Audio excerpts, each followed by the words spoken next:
Olá, meu nome é Sebastião Ernesto, eu sou médico anestesiologista e vou falar sobre um caso clínico de hemorragia intraoperatória. Paciente de 45 anos, sexo masculino, 108 quilos, sem comorbidades, internou para fazer uma cirurgia de artrodese de coluna lombar por via anterior, o ALIF, Anterior Lumbar Antibody Fusion, uma cirurgia de dois níveis, e de importante para o nosso caso, ele tinha um hematócrito de 46%, uma hemoglobina de 15,6. Após uma hora e meia, mais ou menos, de cirurgia, houve uma lesão acidental de artéria ilíaca e um sangramento importante, agudo, e o paciente que internou ou entrou na sala de cirurgia com a pressão arterial de 125 por 78, uma frequência cardíaca de 72 batimentos por minuto, mantendo após a anestesia geral, uma anestesia balanceada, indução com propofol, alfentanil, sulfato de magnésio em doses convencionais e rupurônio, estava mantendo uma estabilidade hemodinâmica com pressão arterial de 105 por 72 milímetros de mercúrio, uma frequência média de 80 batimentos por minuto. No momento do sangramento importante, foi coletada a amostra de sangue enviada para o laboratório e também mandada uma amostra para o banco de sangue. Feita uma solicitação de hemoglobina, hematócrito e lactato e a reserva de sangue. O paciente internou para esse procedimento, foi feita apenas a classificação sanguínea e não foi feita a reserva, era uma cirurgia por via anterior, que normalmente não sangra muito, então foi feita essa estratégia, esse planejamento dessa forma. Quando houve o sangramento, no momento do sangramento, o paciente tinha recebido cerca de 750 ml de Ringer com lactato, e nesse momento do sangramento intenso já providenciamos uma unidade de Voluben, hidroxetilamida, 130 de peso molecular, 6%. Iniciamos aquela infusão, tentando, durante o sangramento, manter uma pressão arterial sistólica de 90, uma pressão arterial média de 60, 65 milímetros de mercúrio, com a intenção de não elevar muito essa pressão arterial e, assim, não produzir um sangramento aumentado durante aquele momento de instabilidade, de perda sanguínea ativa, para que após esse momento, após a hemostasia, sim, iríamos então restaurar os parâmetros hemodinâmicos para normalidade. Iniciado esse voluvém, observamos ali no frasco do aspirador que havia cerca de 2.500 ml de líquido sanguinolento. Foi feita a avaliação de quanto de soro fisiológico tinha naquela mistura, tinha mais ou menos 1.000 ml, foi utilizado na mesa durante o procedimento até esse momento.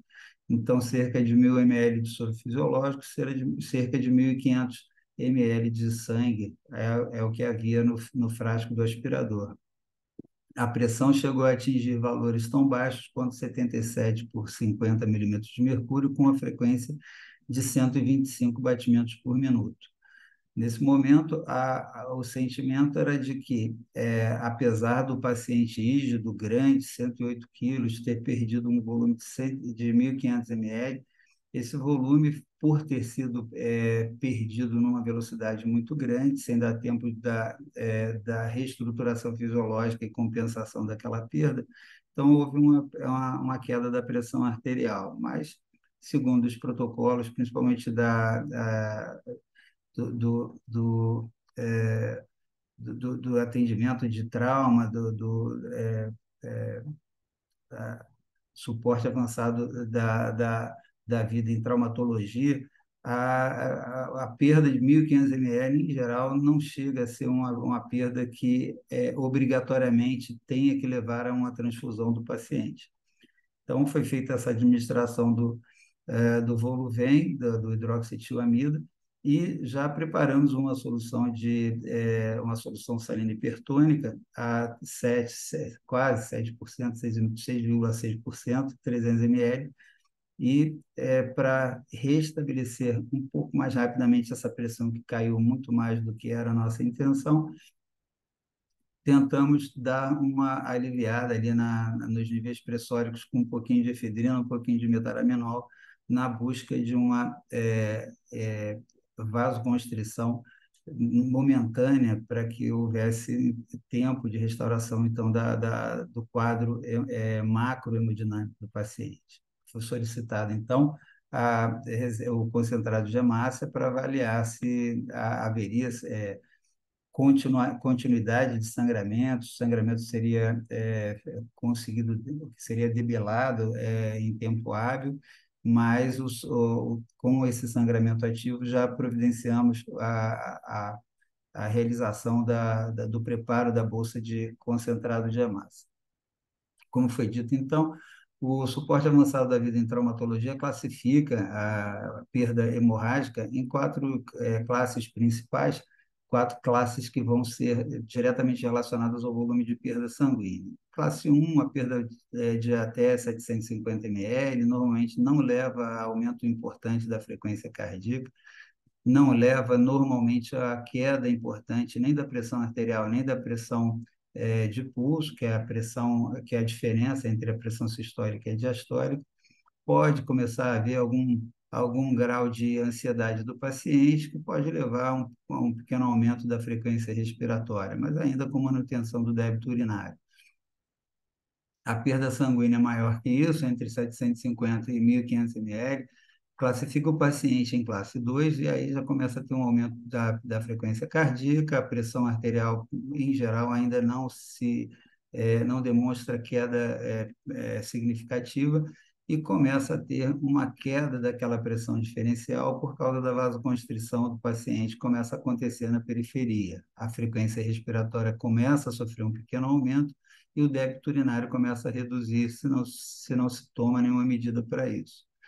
Maior que essa perda, entre 1.500 e 2.000 ml, começa a ter um aumento mais importante da frequência cardíaca, já começa a ter queda da pressão arterial, a pressão de pulso começa a se alargar mais ainda, acompanhada de um aumento mais importante de frequência cardíaca e frequência respiratória e a queda mais intensa do débito urinário. O paciente já começa a apresentar uma sudorese profusa, ansiedade, confusão mental. Maior que isso, perda acima de 2.000 ml já caracteriza classe 4, o paciente com uma taquicardia importante, a queda importante de pressão arterial, a frequência respiratória bastante elevada, o débito urinário começa a sumir e o paciente começa a apresentar letargia. Essa é uma tabela que é muito importante, é utilizada já há bastante tempo, já desde a década de 2010 já era bastante utilizada em vários guidelines de preparo, de avaliação e conduta de paciente em estado hemorrágico, mas que a gente sempre deve lembrar que o corpo humano não é uma matemática, ele tem variáveis que não são expressas nessa tabela. O sangramento vai ser mais agressivo, vai gerar respostas mais intensas quando ele é mais intenso, mais rápido, mais acelerado, quando o paciente tem reserva cardiorrespiratória diminuída e outras variáveis mais. Mas, em geral, essa um ponto de partida para avaliação desse paciente que, na macrocirculação, na avaliação macrodinâmica desse paciente, vai já estar mostrando algum grau de comprometimento à medida que esse volume sanguíneo se perde. Só para esclarecer, talvez haja alguma dúvida em relação ao que foi feito, a solução hipertônica ela pode ser utilizada em várias concentrações, 3, 7, até 22%, é utilizado em alguns serviços, principalmente no tratamento de hipertensão intracraniana, edema cerebral importante, onde essa solução hipertônica exerce esse efeito osmótico de atrair o líquido do interstício para a corrente sanguínea, melhorando a reologia, melhorando a volemia, melhorando o edema do endotélio, fazendo com que até muitas vezes apresente uma queda inicial pressão arterial pela maior complacência vascular, já que há essa diminuição de edema endotelial. Mas com o aumento da volemia proporcionado pelo volume oferecido e pelo aumento ainda maior desse volume devido ao efeito da hipertonicidade, então, em geral, há uma tendência à melhora da clínica do paciente. Foi preparado 300 ml, pode ser feito 3 a 5 ml por quilo de peso de início, não deve ser feito de maneira acelerada, que a infusão rápida pode levar à melinose contínua, é um quadro bastante grave, mas a associação de diversos recursos de reposição de volemia muitas vezes oferece um resultado melhor, já que você não vai estar oferecendo cristalóide em excesso, que pode aumentar o edema intersticial, pode aumentar o edema de tecido, inclusive na região da ferida cirúrgica. Edema em região de ferida cirúrgica vai diminuir a chegada de proteína que ajudaria na cicatrização, vai diminuir a chegada de oxigênio importante no metabolismo daquelas células e também na fagocitose, que a fagocitose é um processo oxidativo, vai chegar menos leucócito e assim vai ter mais chance de infecção, decência e etc. Então, o cristalóide ele é importante essa reposição, mas a reposição conjunta com coloide ou com solução hipertônica pode reduzir a necessidade de grandes volumes de cristalóide, melhorando então a reologia e melhorando a volemia do paciente. Então, por isso, resolvemos associar o colóide na forma de hidroximetilamida ou hidroxitilstart, que vai ser um expansor plasmático de importância, vai permanecer na circulação por mais tempo do que o cristalóide.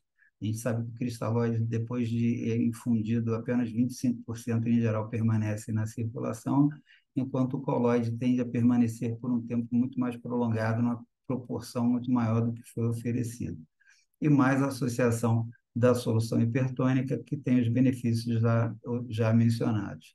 E para calcular essa solução hipertônica, a fórmula que a gente utiliza é uma fórmula clássica que iguala a concentração inicial vezes volume inicial com a concentração final vezes o volume final. Então, concentração inicial vezes volume inicial é igual a concentração final vezes volume final. Então, colocando os dados na fórmula, eu queria dar cerca de 300 ml para esse paciente e calculei lá no soro fisiológico que já estava já tinha corrido a 300 ml, tinha cerca de 200 ml lá no frasco, eu pus mais 100 ml de soro glicosa, de cloreto de sódio a 20% para completar 300 ml, fui ver quanto que dava de concentração, deu 6,66.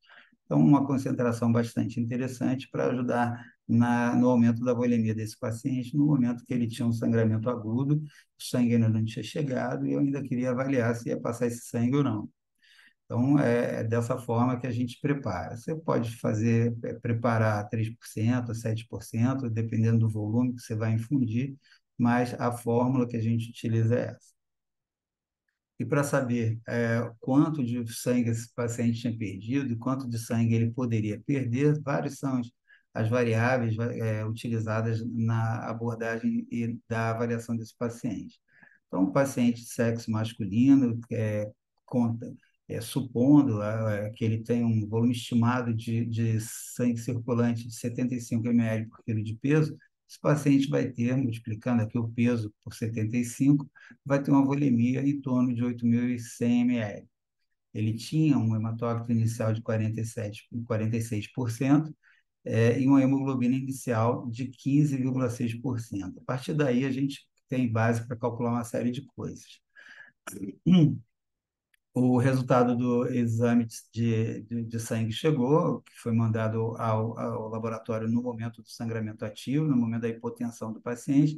Ele tinha 37% de hematócrito e 12,4 gramas por cento, que está errado, obviamente, gramas por decilitro de hemoglobina, e isso foi utilizado como base de cálculo, como vai ser visto posteriormente. Então, o paciente tinha uma volemia inicial de 8.100 ml, a volemia estimada desse paciente, e ele tinha 46% de hematócrito, que perfazia um volume de hemácias de 3.726 ml.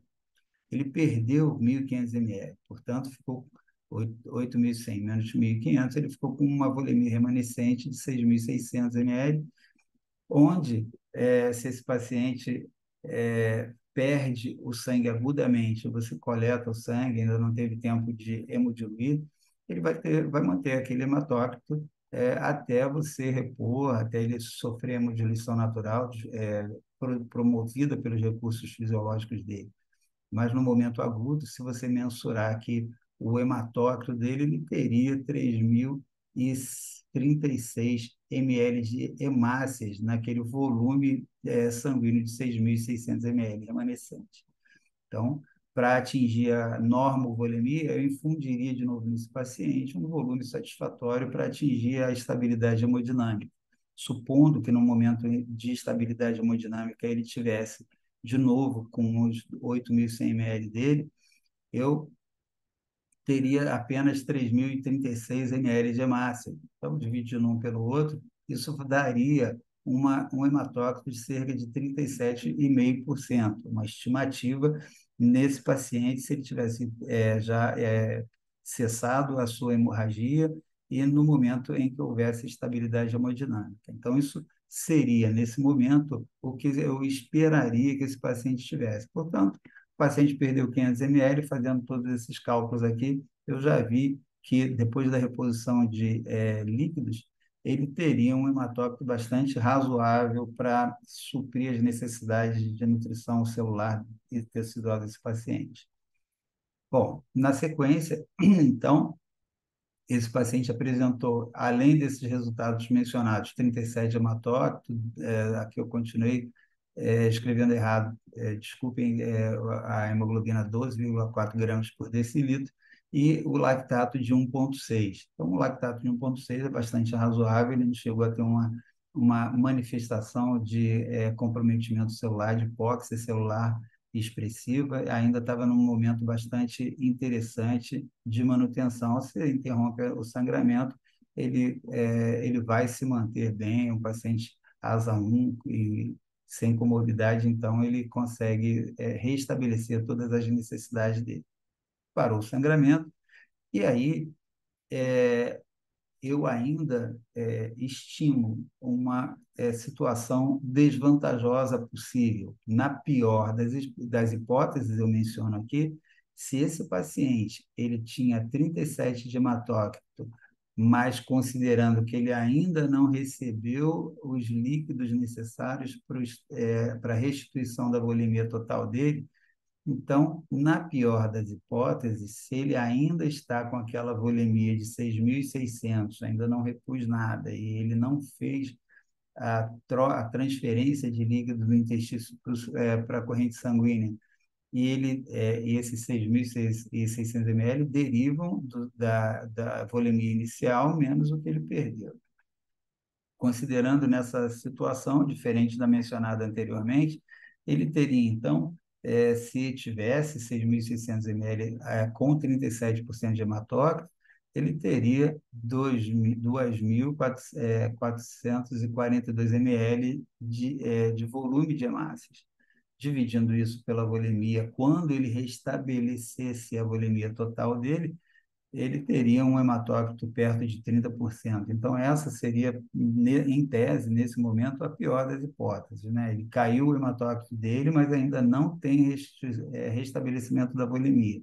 Quando restabelecer, aqueles 46% podem chegar até uns 30% após a expansão de volume desse paciente. Então, ainda seriam bastante considerável um paciente rígido, como foi dito, grande, e a gente considera hoje padrão o indicado uma estratégia de transfusão restritiva, evitar transfundir sem necessidade. Um paciente rígido, ele suporta bem uma hemoglobina de 7% a 8% pelo menos. Então, aqui ele estaria com 10 mais ou menos de hemoglobina, seria mais que satisfatório também. Ainda é importante a gente lembrar que esse paciente precisa de hemácias para transportar o oxigênio para as células dele. Apenas 0,003 ml de oxigênio para cada ml de sangue numa pressão parcial de 100 milímetros de mercúrio. Então, é muito pouco o que vai diluído no plasma do paciente em termos de oxigênio. Mas o que se carrega na hemoglobina saturada é cerca de 1,34 ml por ml de sangue no paciente com a saturação de 100%. Então, isso é extremamente importante lembrar que hemácia é importante, é ela que, em tese, praticamente, carrega o oxigênio para as células. E isso, multiplicado pelo débito cardíaco, vai originar o conteúdo, a oferta de oxigênio tecidual, né? Então, a gente tem o conteúdo vezes o débito cardíaco, vai ter a oferta de oxigênio. Então, a gente tem que sempre lembrar que esse paciente tiver uma perda importante de hemácia, por mais que você dê oxigênio a 100% para ele, ele pode sofrer ainda um desgaste metabólico, uma insuficiência de oferta de oxigênio. Outra forma de calcular também a perda aceitável de sangue no paciente é multiplicar aquela volemia do paciente, que a gente calculou lá atrás, para esse paciente sendo 8.100 ml, multiplicar isso pela diferença do hematócrito inicial menos o final, dividido pelo hematócrito inicial. Então, essa forma geraria uma perda aceitável de 1.584 ml de sangue, sem a necessidade teórica de transfundir. Um jeito muito mais fácil do que fazer todo aquele malabarismo matemático que eu fiz anteriormente, mas eu apenas desenhei aquele caminho para mostrar que essa fórmula é bastante aceitável. O paciente, então, apresentou, no momento da hipotensão, uma queda do hematócrito de 46 para 37. E, na sequência, a importância também de se entender que essa perda ela pode ser mais significativa em alguns pacientes e em algumas formas de perda de sangue, não? Depende de como estava esse paciente no momento daquela perda sanguínea. Então, como se avalia a importância dessa perda sanguínea nesse paciente, além dos cálculos mencionados anteriormente? Acompanhar sempre a hemoglobina e o hematócrito do paciente, conhecer os resultados pré-anestésicos para avaliar como está o andamento durante o sangramento do paciente, como ele finalizou aquela cirurgia, para saber se durante ou após a cirurgia vai haver a necessidade de passar algum sangue para esse paciente, primeiro baseado em resultados estáticos, não hemodinâmicos, não metabólicos, macro resultados que vão mostrar para a gente, de acordo com o que se sabe da média dos pacientes, até onde pode se aceitar uma queda nos resultados desses exames. Também o acompanhamento hemodinâmico desse paciente. Foi observado uma queda importante da pressão arterial.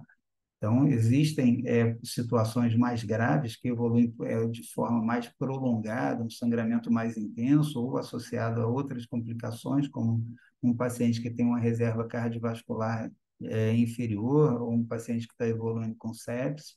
Então, a parte hemodinâmica ela deve ser acompanhada em forma de monitorização estática e, em alguns casos mais graves, mais delicados, mais complexos, a monitorização dinâmica do perfil hemodinâmico do paciente. A parte estática é fácil, a pressão arterial, frequência cardíaca, como vai a pressão venosa central, um dado extremamente insensível e não específico, que muitas vezes pode dar alguma ajudinha em casos mais simples, mas naqueles pacientes onde começa a apresentar a complexidade, dificuldade diagnóstica, a monitorização hemodinâmica com auxílio de ventilação mecânica e o perfil de alteração de volume sistólico ou de diferença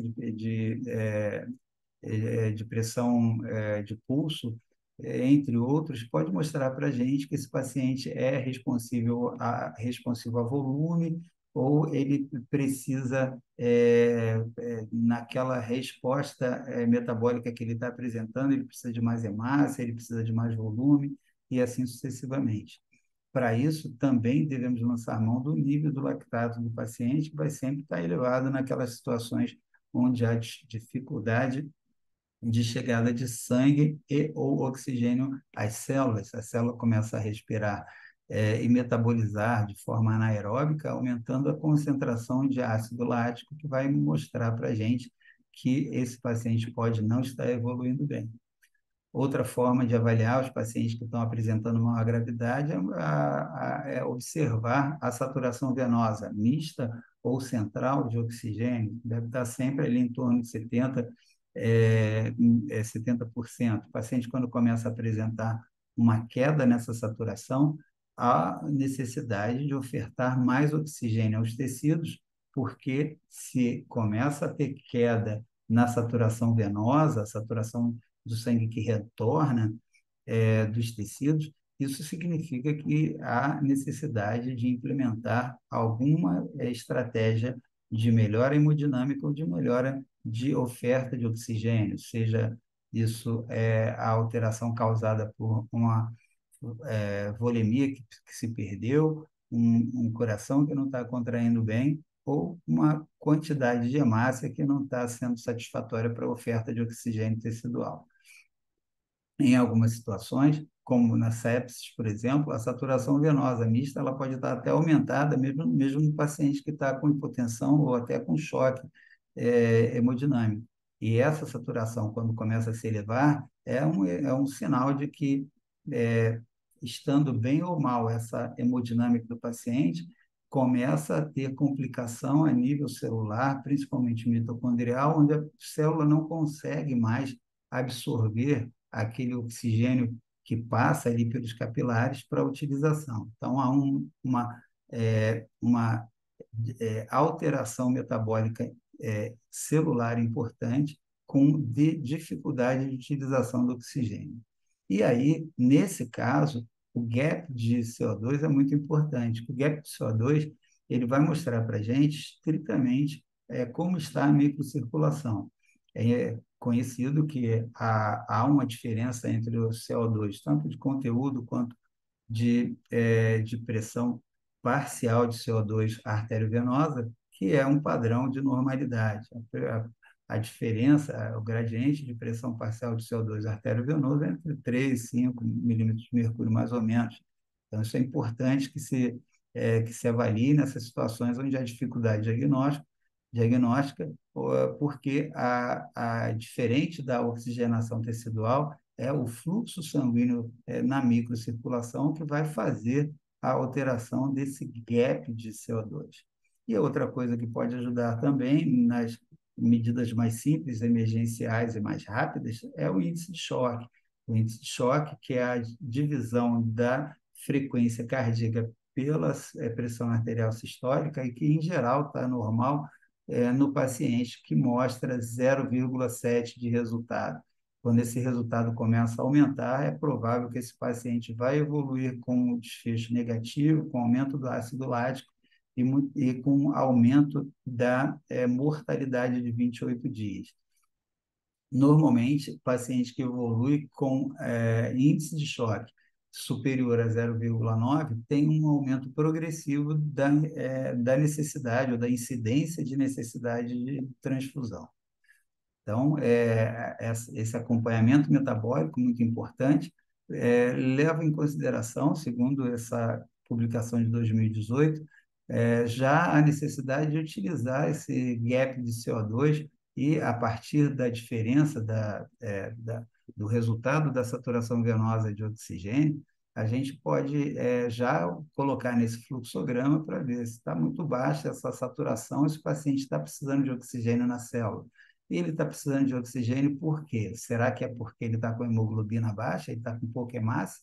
Então, é preciso saber se ele está com anemia, para ver se ele precisa receber hemácias, se ele precisa receber transfusão. Se não é esse o problema, será que ele está com a volemia baixa ou ele está com a taxa de extração aumentada? Então, tudo isso vai ser avaliado de acordo com a necessidade de uma ventilação melhor, uma necessidade de uma FO2 aumentada ou de melhora da mecânica ventilatória desse paciente. Há uma necessidade de aumentar o PIP, de ventilar de uma forma diferente esse paciente, ou a necessidade de aumentar a volemia desse paciente. E aí, na dúvida, se há uma possibilidade de resposta à reposição de volume, as estratégias que utilizam a monitorização dinâmica com comparação de diferença de volume sistólico ou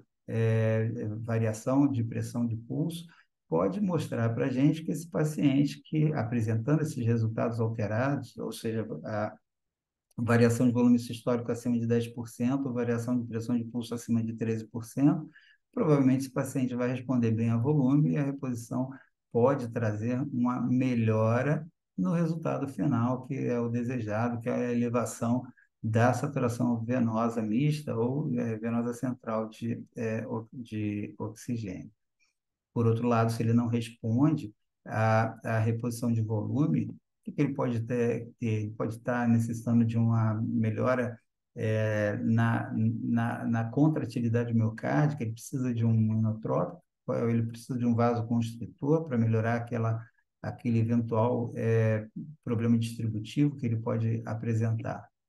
E nos pacientes que apresentarem um aumento da saturação venosa de oxigênio, observar se esse paciente tem alteração, quando possível, do conteúdo da pressão de CO2 arteriovenosa. Quando o resultado abaixo de 6 milímetros de mercúrio, esse gap de CO2, provavelmente ele tem algum problema citopático, onde a dificuldade de recepção e utilização do oxigênio, ele devolve aquele oxigênio para a circulação e ele volta com a saturação aumentada. Mas ele pode ter também uma elevação do gap acima de 6 milímetros de mercúrio, podendo ser causado por redução de fluxo sanguíneo, de volume sanguíneo, por exemplo.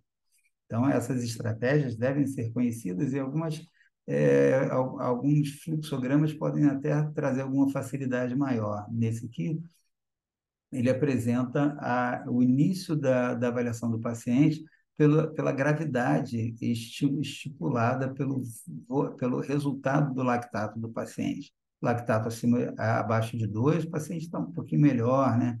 Pode estar até normal, dependendo do resultado das outras variáveis, mas se ele estiver acima de 2, provavelmente esse paciente está com algum problema mais grave.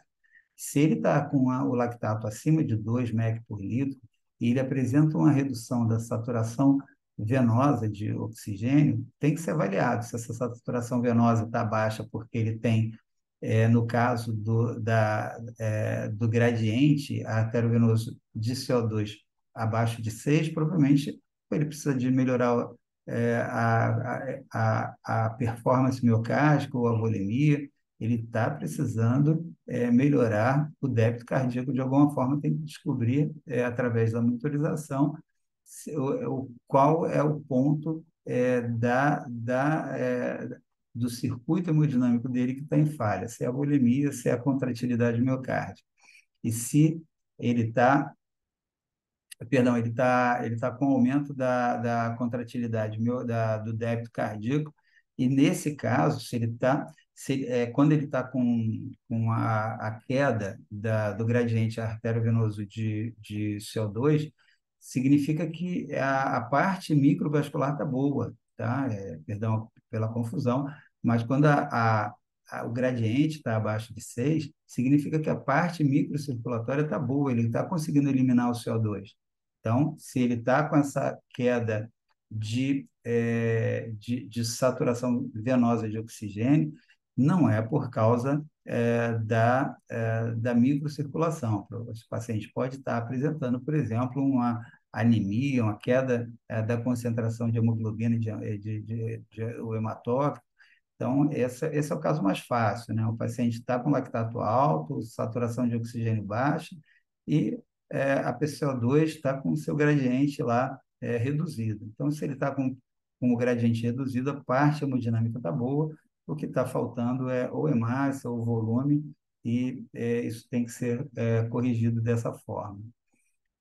Por outro lado, se o paciente apresenta lactato alto, apresenta saturação venosa de oxigênio baixa, ele está precisando oxigenar melhor o tecido. Aí ele apresenta um gradiente de CO2 elevado, isso significa que ele está com a microcirculação prejudicada, está chegando pouca coisa ali, ele precisa de volume ou ele precisa melhorar a contratilidade dele, tá?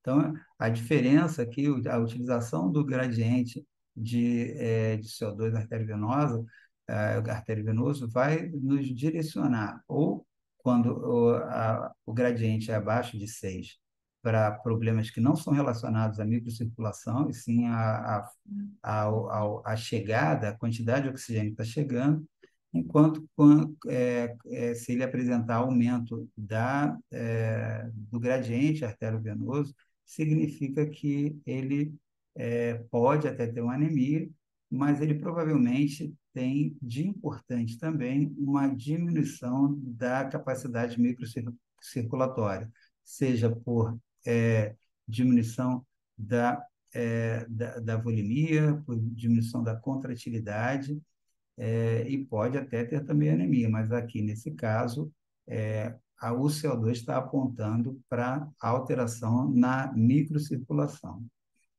Por outro lado, se ele apresenta um aumento da saturação de oxigênio venosa, ele não está utilizando o oxigênio que está chegando no tecido. Isso pode ser por causa da vasodilatação periférica, no caso do paciente que apresenta uma microcirculação ativa, chega sangue na microcirculação, tanto que ele consegue lavar aquele CO2, o CO2 está baixo, o gradiente de CO2 está baixo, então ele tem um débito cardíaco que satisfaz a microcirculação, mas ele não está utilizando oxigênio. Então, é uma desóxia que provavelmente por causa de alguma alteração metabólica, muitas vezes a nível de mitocôndria. No caso quando ele apresenta aumento do gradiente de concentração, ele pode também ter a tal da desóxia aqui, já que ele está com aumento da saturação venosa, mas nesse caso, o aumento do gradiente de CO2 arteriovenoso aponta para um problema microcirculatório associado. No caso do paciente que apresenta o lactato igual ou menor que 2, que é um quadro menos severo, também tem que ser avaliado, para que ele não chegue a agravar e passar para o lado esquerdo dessa tabela.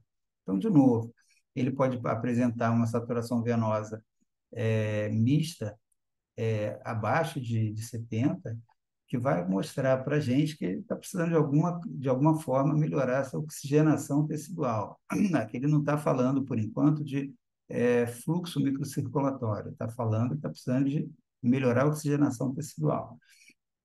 E aí a gente vai ver se essa falta de oxigenação tecidual é por causa de anemia, que é o caso em que o gradiente arteriovenoso de CO2 mostra um débito cardíaco bom, que supre a necessidade de lavar, entre aspas, a microcirculação, já que ele mantém um gradiente arteriovenoso de CO2 bom, abaixo de 6, então ele está satisfatório, mas ele está faltando ali um oxigênio, provavelmente, ou pela volemia que baixou, mas em geral é uma anemia, falta de hemácia, falta de agente carreador de oxigênio, como nesse primeiro caso mencionado anteriormente.